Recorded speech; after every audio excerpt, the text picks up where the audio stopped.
देखो इधर हमने पिछला प्रैक्टिकल हमने क्या किया था, पिछले प्रैक्टिकल में हमने क्या किया था, हमने पहले टेस्टर बनाया था हमने, है ना।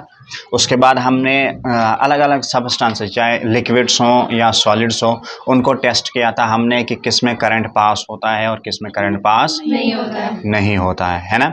हमने उसमें देखा था कि जो एसिड्स होते हैं, बेसिस होते हैं और साल्ट होते हैं, उनमें जो है करंट पास होता है, करंट फ्लो, उन सब्सटेंसेस में करंट फ्लो होता है ना। आज और उसमें हमने क्या देखा था, उसमें हमने क्या बोलते हैं, टेस्टर में क्या क्या यूज़ किया था हमने, बैटरी यूज़ की थी, कनेक्टिंग वायर्स यूज़ की थी और एलईडी बल्ब यूज़ किया था हमने, किया था ना। तो अब कोई सब्सटेंस होता है वो ज़्यादा करंट फ्लो, उसमें ज़्यादा करंट फ्लो होती है, और कोई कोई सब्सटेंस ऐसा होता है जिसमें बहुत कम करंट फ्लो होता है ना। अब जब कम करंट जिन सब्सटेंस में फ्लो होता है, कभी कभी जो एलईडी बल्ब्स हैं वो उनको डिटेक्ट नहीं कर पाते, वो उसको दिखा नहीं पाते हैं, वो ग्लो नहीं करते हैं। तो अब जो बहुत लो करंट पास करते हैं, जिनमें लो करंट फ्लो होता है, उनको चेक करने के लिए हम यूज़ करते हैं कंपास निडल। जो हमारे पास कंपास निडल है ना, कंपास निडल, इसके जो हमने ऊपर से लगाई है कॉपर वायर है, क्या है, कॉपर वायर जो है इसमें करंट पास होता है ना, कॉपर वायर है ये। कॉपर वायर क्या यूज़ होता है, कॉपर वायर का क्या यूज़ है, मतलब कंपास निडल, इसमें कैसे हम कैसे पता कर सकते हैं कि इसमें क्या होता है, करंट फ्लो होता है कि नहीं। सबसे पहली बात हमने पढ़ा था कि करंट जो होते हैं, इलेक्ट्रिक करंट, वो एक मैग्नेटिक फील्ड जनरेट करते हैं, है ना, अपने इर्द गिर्द वो मैग्नेटिक फील्ड जनरेट करते हैं। जब हम इसको क्या करते हैं, इसमें करंट देंगे तो क्या हो जाएगा, इस वायर से, कॉपर वायर से एक क्या हो जाएगी, करंट फ्लो होगी ना, करंट फ्लो होगी। उसकी वजह से यहाँ पर मैग्नेटिक फील्ड जनरेट होगा, जिसकी वजह से कंपास निडल जो है वो डिफ्लेक्शन शो करेगी, है ना, डिफ्लेक्शन शो करेगी। टेस्टर तो हमने बनाया था, सेम प्रोसीजर है वही, है ना, जो हमने पहले प्रैक्टिकल में किया था, एक्टिविटी में किया था।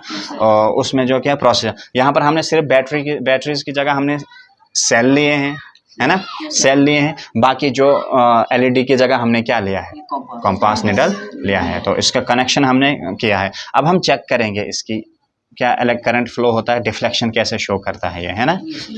तो सबसे पहले देखो हम करेंगे ऐसा, देखो इधर देखो आप,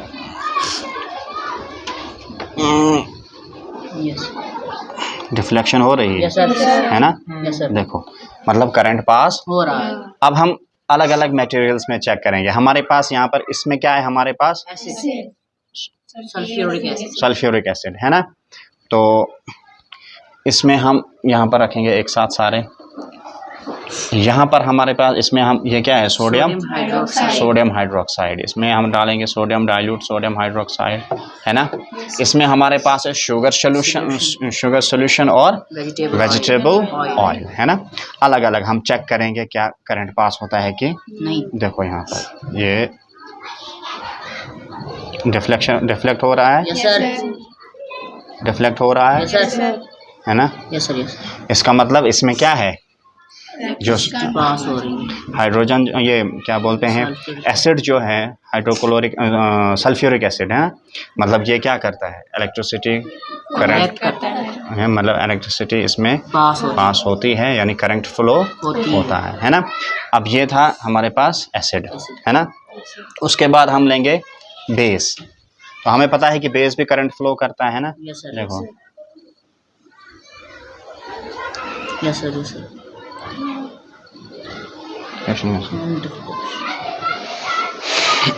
अब नज़र रखना यहाँ पर, है डिफ्लेक्शन होती है कि है ना, थोड़ा सा डिफ्लेक्ट हो रहा है ना। देखो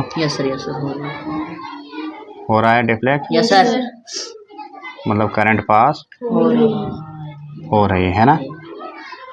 जो डिफ्लेक्ट हो रहा है तो मतलब जो इलेक्ट्रिक करंट है वो मैग्नेटिक फील्ड जनरेट करता है ना, जनरेट कर। अब वेजिटेबल ऑयल है, ये हमारे पास वेजिटेबल ऑयल है ना। इसको भी हम चेक करेंगे, है ना। देखो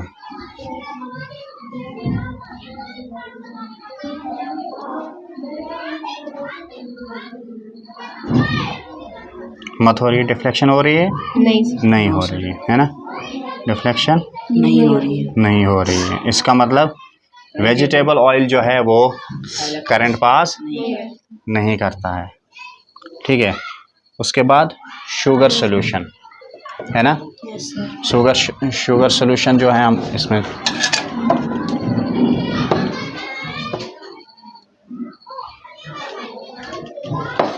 कर लेते हैं, देखते हैं, हम चेक करते हैं हो रहा है, नहीं।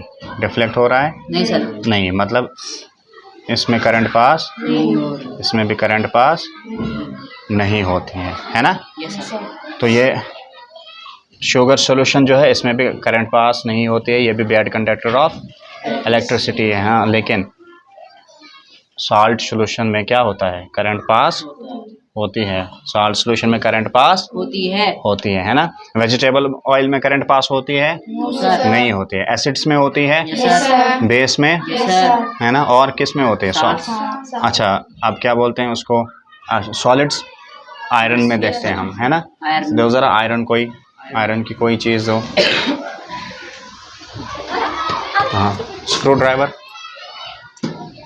ये हमारे पास क्या है, आयरन नेल है ना हमारे पास। देखो अब हम इसको चेक करते हैं, क्या इसमें से करंट पास होती है कि नहीं होती है ना। तो देख लेना आप, होती है, डिफ्लेक्शन होती है ना। तो मतलब इसमें करंट पास होती है ना। तो अब आपने आपके बुक में टेबल लिखा है, वहाँ पर लिखा है आपने कौन से सब्सटेंसेस लिए है ना, सॉलिड है या लिक्विड है। उसके बाद आपने देखना है, सब्सटेंस का नाम लिखना है आपने। हाँ, सॉलिड पहले कॉलम्स में आपने क्या, सीरियल नंबर, उसके बाद आपने लिखना है कि वो कौन सा सब्सटेंस कौन सा है, सॉलिड है या लिक्विड है। उसके बाद आपने उसका नाम लिखना है। फिर आपने आगे उसका जो एक कॉलम और होगा उसमें आपने क्या लिखना है, उसमें लिखना है कि इसमें करंट पास होती है कि नहीं होती है। हमने अभी तक किस में किया, और वेजिटेबल ऑयल लो, क्या इसमें करंट पास होता है? नहीं पास होता है ना। अच्छा, शुगर सोल्यूशन में करंट पास होता है? नहीं होता है। साल्ट सोल्यूशन में करंट पास होता है? होता है। एसिड्स में होता है? बेस में होता है? विनेगर में होता है? नहीं, विनेगर में नहीं होता है ना, विनेगर में नहीं होता, नहीं, विनेगर में पास नहीं होता। अच्छा, आयरन में होता है ना। प्लास्टिक सब्सटेंसेस में होते हैं, हाँ। अच्छा, रबड़ है ना, वुड नहीं होता है ना। तो ये आपने टेबल बनाना है, टेबल बना के आपने इसको अच्छी तरह स्टडी करना है ना। ये इंपॉर्टेंट टॉपिक है आपके लिए, हायर क्लासेस में आपको हेल्प करेगा, है ना। हायर क्लासेस में आपको हेल्प करेगा ये, ठीक है। तो आज से ही आपने कोशिश करनी है, इन चीज़ों को समझने की कोशिश करनी है, और ये आपके डे टू डे लाइफ में भी आपकी हेल्प करेंगे, है ना। हम इसी से हमें वास्ता होता है, इलेक्ट्रिसिटी के साथ ही, है ना, इलेक्ट्रिक करंट के साथ ही, है ना। तो हर चीज़ हम इसी की वजह से करते हैं। तो इसलिए आपको इनके बारे में नॉलेज होना बहुत ज़रूरी है ना। ठीक है, तो अब नेक्स्ट प्रैक्टिकल देखेंगे हम, नेक्स्ट एक्टिविटी क्या है इसके बाद वो अगले सेशन में करेंगे, ठीक है। तो थैंक यू।